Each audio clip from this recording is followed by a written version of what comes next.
हम इस वीडियो में गुरुत्वाकर्षण यानी कि ग्रेविटेशन के बारे में पढ़ेंगे। गुरुत्वाकर्षण का सिद्धांत सर आइजैक न्यूटन ने दिया था।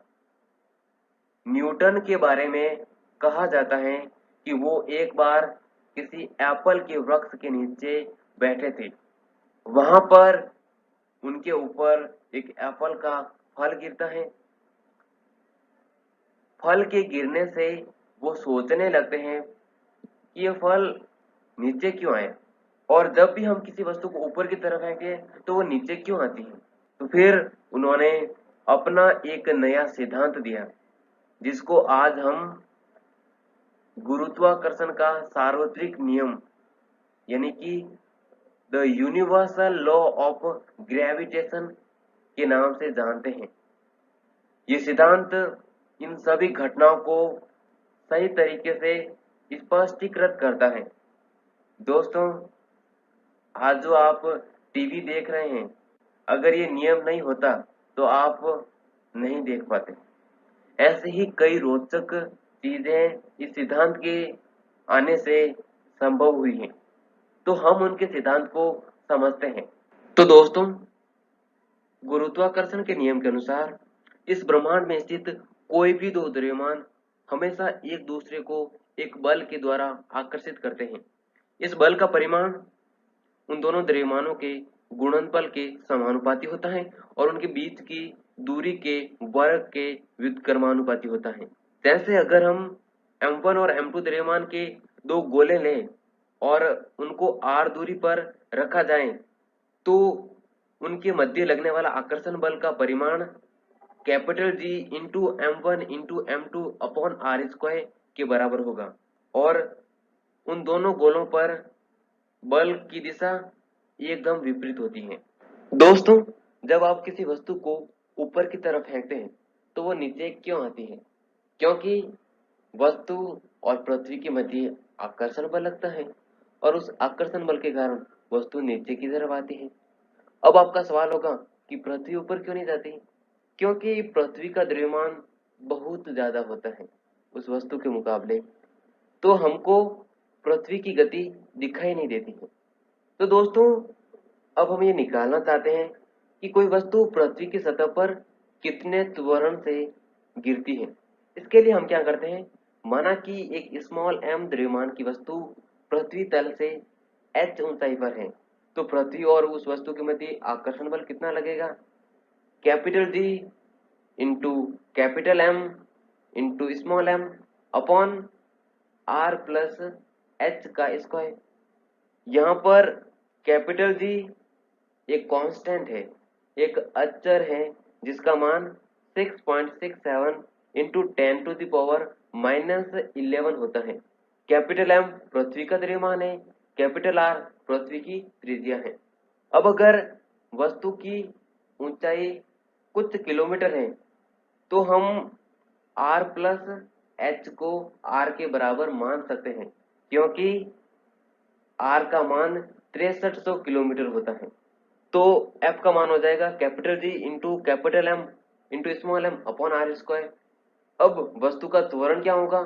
उस पर लगने वाला बल अपॉन उसका द्रव्यमान।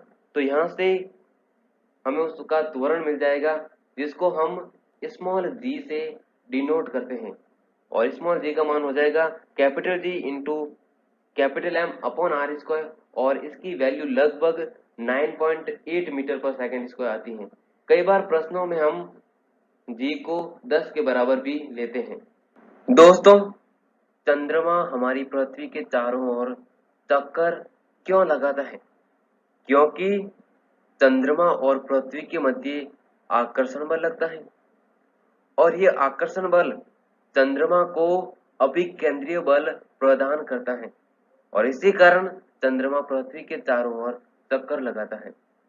इसी कारण जितने भी ग्रह हैं वो सूर्य के चारों ओर चक्कर लगाते हैं।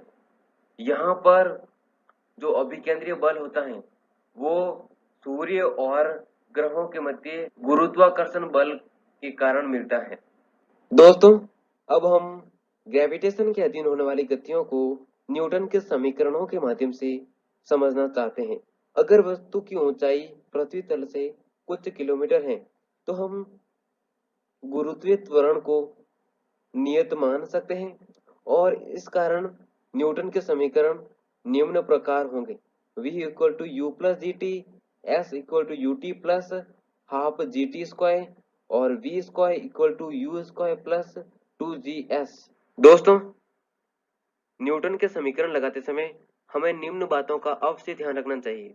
जिन राशियों की दिशा ऊपर की तरफ है उनको हम धनात्मक लेंगे और जिनकी दिशा नीचे की तरफ है उनको हम ऋणात्मक लेंगे। और चूंकि जी की दिशा हमेशा नीचे की तरफ होती है इसलिए हम जी को हमेशा नेगेटिव लेंगे। दूसरा, टाइम की वैल्यू हमेशा पॉजिटिव यानी कि धनात्मक होनी चाहिए। दोस्तों, एक उदाहरण के माध्यम से इसको थोड़ा और समझते हैं। माना कि कोई वस्तु ऊपर की तरफ फेंकी जा रही है तो उसका प्रारंभिक वेग पॉजिटिव होगा यानी कि धनात्मक होगा, उसका त्वरण ऋणात्मक होगा और अंतिम वेग और ऊंचाई प्रश्न के अनुसार लेंगे। इस परिस्थिति में ऊंचाई की वैल्यू भी हमेशा पॉजिटिव ही होगी और ऊंचाई की एक वैल्यू के लिए टाइम की दो वैल्यू होगी।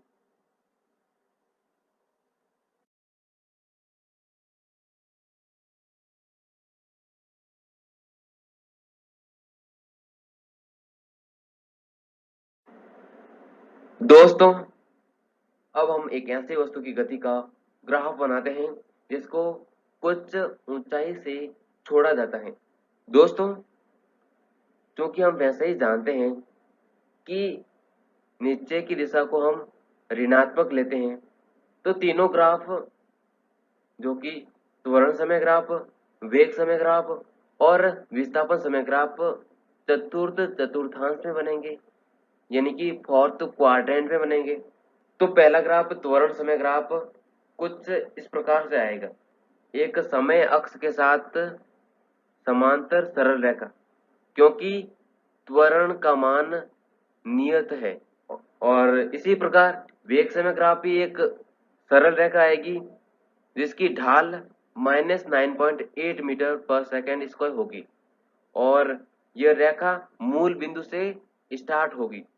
तीसरा ग्राफ विस्थापन और समय के साथ, क्योंकि हम जहां से वस्तु को छोड़ रहे हैं उसको मूल बिंदु मान रहे हैं तो प्रारंभिक टाइम में वस्तु का विस्थापन 0 होगा और वस्तु जैसे जैसे नीचे की तरफ आएगी उसका विस्थापन ऋणात्मक होता जाएगा और यहाँ पर उसका त्वरण नियत है तो इसका ग्राफ नीचे की दिशा में खुला हुआ एक परवलय मिलेगा। दोस्तों, अब हम द्रव्यमान और भार में अंतर समझते हैं। द्रव्यमान मतलब मास को हम किसी वस्तु के घनत्व और आयतन से संबंधित करते हैं, जबकि किसी वस्तु का भार उस पर पृथ्वी के कारण लगने वाला गुरुत्वाकर्षण बल होता है। दोस्तों, मास को हम कमानीदार तुला से मापते हैं, जबकि भार यानी कि वेट को हम स्प्रिंग तुला से मापते हैं। दोस्तों, किसी वस्तु का द्रव्यमान निश्चित होता है जबकि भार अलग अलग जगह पर अलग अलग हो सकता है। जैसे पृथ्वी पर किसी वस्तु का भार अलग होगा और चंद्रमा पर अलग। हाँ तो दोस्तों, हमने गुरुत्वाकर्षण के चैप्टर को पढ़ लिया है। अब एक क्वेश्चन करते हैं। अगर किसी वस्तु को ऊपर की तरफ 40 मीटर प्रति सेकंड के वेग से फेंका जाता है तो किस समय वस्तु का वेग -30 मीटर पर सेकंड होगा? इसको करने के लिए हम न्यूटन का पहला समीकरण लगाएंगे, v equal to U plus G T. यहाँ पर v, u और g के मान रख देंगे और t की वैल्यू 7 सेकंड मिल जाएगी। सेकंड क्वेश्चन, अगर वस्तु का द्रव्यमान m किलोग्राम है तो पृथ्वी और चंद्रमा पर भार बताओ, जबकि आपको ये दे रखा है कि चंद्रमा पर चंद्रमा के कारण उत्पन्न गुरुत्वीय त्वरण का मान पृथ्वी के मुकाबले